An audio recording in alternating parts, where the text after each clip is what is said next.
The New Orleans Saints have yet to grab hold of a season that's perilously close to slipping away.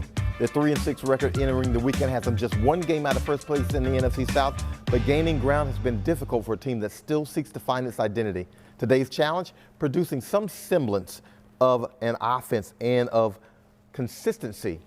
A 40-degree day in Pittsburgh. Welcome to Saints Game Day Live, presented by Sanderson Farms. I'm John DeShazier, and in short order, during our countdown to kickoff, we will check in with Aaron Summers, who's in Pittsburgh. We'll talk to Hall of Famer Lance Moore, and we'll have the black and gold roll call. But first, if you're planning on tuning into the game, kickoff is at noon on Fox 8 in New Orleans, or if your radio's preference, take a listen to WWL 870 AM. Now, in our countdown to kickoff presented by Bullseye, the Saints are probably coming off their worst game of the season after playing maybe their best game of the season a couple of weeks ago. The Steelers are a 2-6 team coming off a bye week. And remember, the Saints aren't out of it by any means in their division. They enter Week 10 just one game behind Atlanta and Tampa Bay in the standings. But all that matters in the division is winning and finishing first, because if you finish first, you get that playoff spot and you get the home game that goes into it. And that leads us in today's inactives, which are presented by Louisiana Cat. Let's see who's in and who's out of today's game against the Steelers. Now, the first noticeable names that you'll have, Marcus Davenport, defensive end, as well as linebacker Pete Werner. Both of those guys injured in the last game against the Ravens on Monday night, and so they're unable to go in this one. Marcus May in the secondary, obviously that's a big one too. Marquez Callaway, the receiver is not going to be going in this one today because, that's going to be difficult also, and it'll make it hard for the Saints. Now for our breakdown, we're going to go to Aaron Summers with our player spotlight and with rookie receiver Chris Olave. Aaron. Thanks, JD. I'm here at Acrisure Stadium as the 3-6 Saints get ready to take on the Steelers. Uh-huh. The Saints are just one game out of first in the NFC South. Head coach Dennis Allen said he's been talking to his team about being more consistent. I got to slow it down a little bit. He felt like the team has because played it was well rolling at too times, fast for me to but teleprompter. today he wants to see consistent execution in all three phases for the entire 60 minutes. It's going to start with establishing the run on offense. Why? Well, Alvin Kamara only had 12 touches in the Saints' loss on Monday night to the Ravens for 62 yards of scrimmage. In games where he gets 20 or more touches, the Saints are 9-2, and it'll help take pressure off Saints quarterback Andy Dalton and the passing game. Defensively, the Saints are just a game off of having their most complete game when they won against the Raiders 24-0. Linebacker Demario Davis said, "It's not going to take too much to get back to that play. It's going to start with applying pressure, stopping the run, and making sure that they're forcing Steelers rookie quarterback Kenny Pickett into longer situations."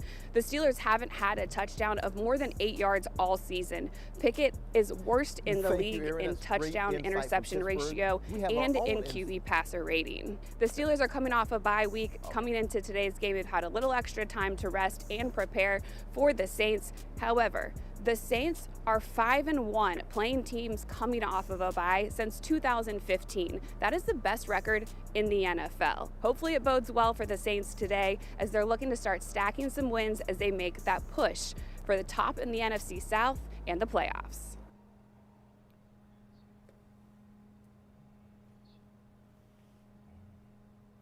And thanks, Aaron. That's great insight from Pittsburgh.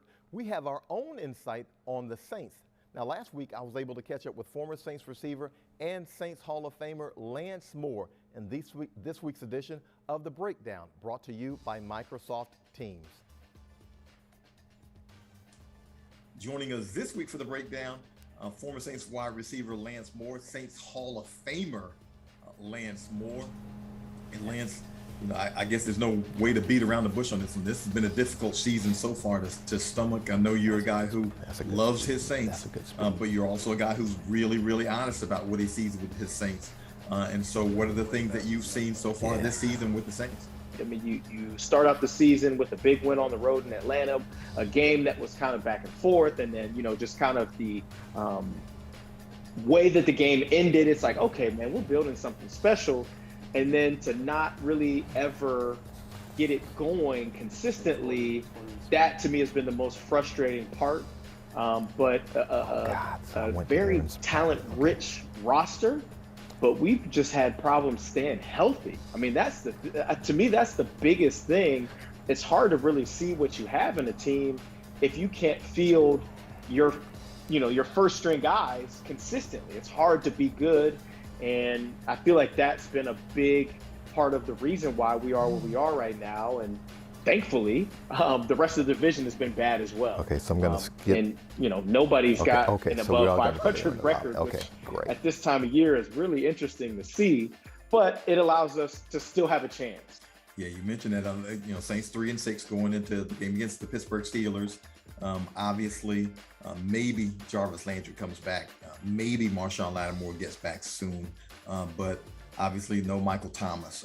And the losses seem to be piling up, and had a decent amount of injuries in the Monday night game against Baltimore. As a matter of fact, center Eric McCoy goes out of that game, which is huge for this team. Linebacker Pete Werner goes out of that game. Defensive end Marcus Davenport goes out of that game. What will this team need to do to beat Pittsburgh? With the injuries, it's the same thing. It's always been next man up. There's not going to be guys stepping into those roles that have as big of names, but I think Cesar Ruiz has had one of the best seasons out of anybody on this entire football team. And the fact that he was able to slide over to center and really kind of provide a little bit of, okay, we've got a guy here that knows what he's doing. He's been playing for, several years now. And it's not as like we're bringing in a guy that hasn't played at all. I mean, he was a longtime center in college. It's concerning when you think about losing starters, but the other guys got to step up and make plays. Lance, obviously, you were once a rookie. Chris Olave, at receiver for the Saints, has had to carry a pretty heavy load without Michael Thomas and without Jarvis Landry. How's the rookie receiver been handling everything this season? Well, yeah, I mean, that's one of the things with injuries, right? Somebody's got to step in and take over what you're missing from the guys that are hurt. And he's been as advertised or even better. Chris has really, in my mind, been a go-to guy underneath in the intermediate routes. We know he can take the top off, but now we also know that he can do the shorter things as well, which is really going to make him into a big-time complete receiver. And that's a good part of the other guys not being able to be out there is him being able to develop, and I think develop even faster than he would have had they been healthy. Thank you, Lance, for joining us. Thanks, JD. Thinking about you, brother.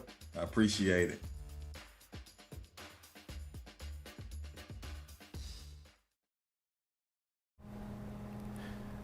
Now, Lance is always an informative guest who has his finger on the pulse of this team. The Saints possibly could use him today because the offense had its worst showing since September and the Ravens lost. Now, the question is, can that unit recapture the formula that had it averaging 30 points and 400 yards for a 5-game stretch? Running back Alvin Kamara remains 2 touchdowns from setting the franchise all-time mark of 73, but after averaging 25 touches for 145 yards over 4 games, he was limited to 12 touches for 62 yards against the Ravens. The Saints offense couldn't stay on the field. It was 3 for 11 on 3rd down, and it couldn't pass block. Quarterback Andy Dalton was sacked 4 times or provide openings for the run game. New Orleans was 0 for 2 in the red zone, so it didn't maximize when it was in the best scoring position. And oh, by the way, Pittsburgh linebacker T.J. Watt, who was the Defensive Player of the Year last year when he had 22.5 sacks, well, he's returning to the Steelers lineup today after having not played since the season opener. The Saints need to run it well, and they run it for about 131 yards a game, and Pittsburgh allows 118 yards per game. So we may see more of Taysom Hill in this one. He only ran once for 6 yards against the Ravens, and he's a formidable 1-2 punch with Kamara when the Saints get it going on the ground. But what also could help tremendously is that receiver Jarvis Landry is back. Jarvis Landry missed the last 5 games, and while New Orleans was productive, it has placed a heavy burden on rookie receiver Chris Olave during the absence. Now, Olave caught 22 passes for 283 yards and a touchdown over the 4 games in that stretch because even he missed a game, too, due to a concussion. And 2 starting offensive linemen, Eric McCoy and Andrews Pete, are out. But the Saints have had a week to iron out the wrinkles that we saw on Monday night. Now, I just mentioned Olave earlier, Now we'll hear a bit more from him because last week Aaron was able to sit down with him for this week's Player Spotlight presented by Sanderson Farms. Welcome into our Player Spotlight presented by Sanderson Farms. I'm Erin Summers, joined by wide receiver Chris Olave. You currently lead all rookies in receptions and receiving yards. How have you been able to so seamlessly transition to play at the NFL level? It's been easy having guys, veteran guys, leading the way.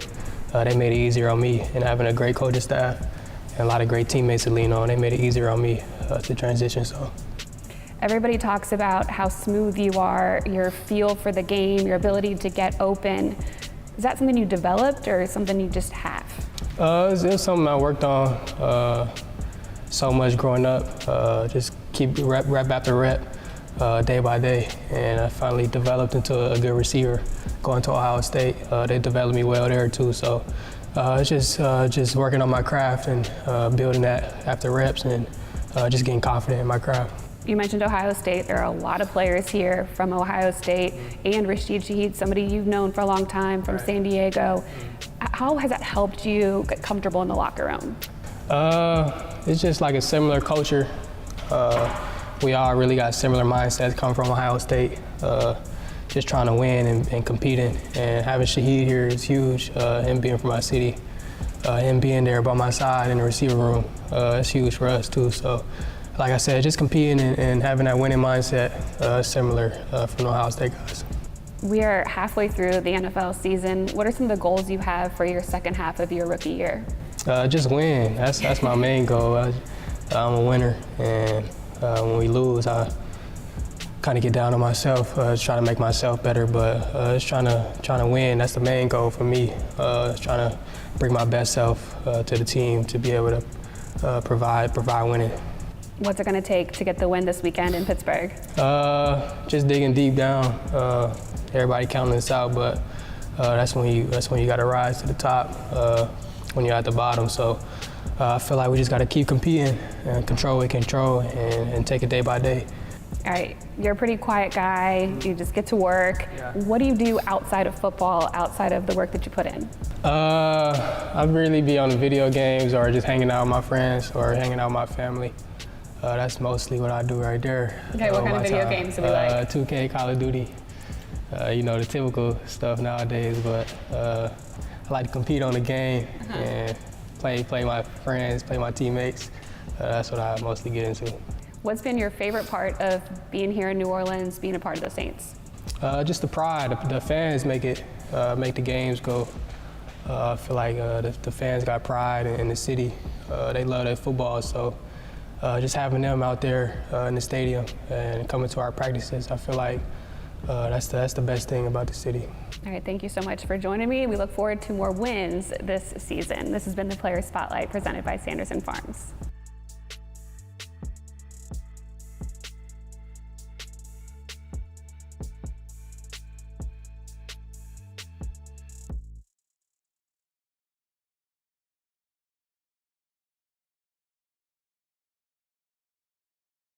Pittsburgh has a rookie quarterback, Kenny Pickett, who's thrown 8 interceptions and lost 2 fumbles. Now, of course, that doesn't guarantee anything for the Saints because you still got to execute the game plan, but there should be some opportunities for turnovers if New Orleans is able to apply the requisite pressure. Linebacker Demario Davis has a career-high 6 sacks. Defensive end Cam Jordan has 5 sacks, and Pickett isn't nearly as mobile as Ravens quarterback Lamar Jackson, so they should be able to get to him. But they won't be able to pressure him or sack him or force him into any mistakes if they can't stop the run first. Now, the Ravens ran for 188 yards against the Saints, and while Lamar Jackson was a big component of that, and no quarterback can run like Lamar Jackson, it highlighted the fact that the Saints have had trouble stopping the run throughout this season. They're allowing 121 rushing yards per game. And that's about 30 more per game than what New Orleans has allowed over the previous 5 years. As always, stopping the run is job one. And since Pittsburgh only runs for 95 yards a game, this offense could be what the Saints are looking for defensively. And here's something else that you ought to be looking for. The ASAP winner. Make sure to download download the ASAP app to get all of your game day needs delivered right to your door. Use the code SAINTS22, again that's SAINTS22, to score free delivery, tickets, autographed items, and more. ASAP is the official mobile ordering partner of the New Orleans Saints. And remember again, ASAP, that's ASAP SAINTS22 is your code. And now it's time for the Black and Gold Roll Call presented by Bud Light. Hello, my name is Carl Plackham from Hopewell, Pennsylvania. I'm Mackenzie Plackham from Hopewell, Pennsylvania. Brittany Powell from Hopewell, Pennsylvania. And 1, 2, 3, go Saints! Hey, this is Simone, aka Miss Moni Love from New Orleans. Go Saints! Woo! 7-1 Boo, baby, New Orleans. You heard me? Tanya 7-1 New Orleans. Go Saints! Hi, this is Regina and Bernard from New Orleans. Go Saints! I'm Curtis Nixon from Woodsville, Ohio. Go Saints. Score prediction, Saints 32, Steelers 17. I'm Matthew Mose from Mamou, Louisiana, living in Newport News, Virginia. Go Saints. The score today, 31-27 Saints. I'm Brian Mady. I'm from Youngstown, Ohio. Go Saints.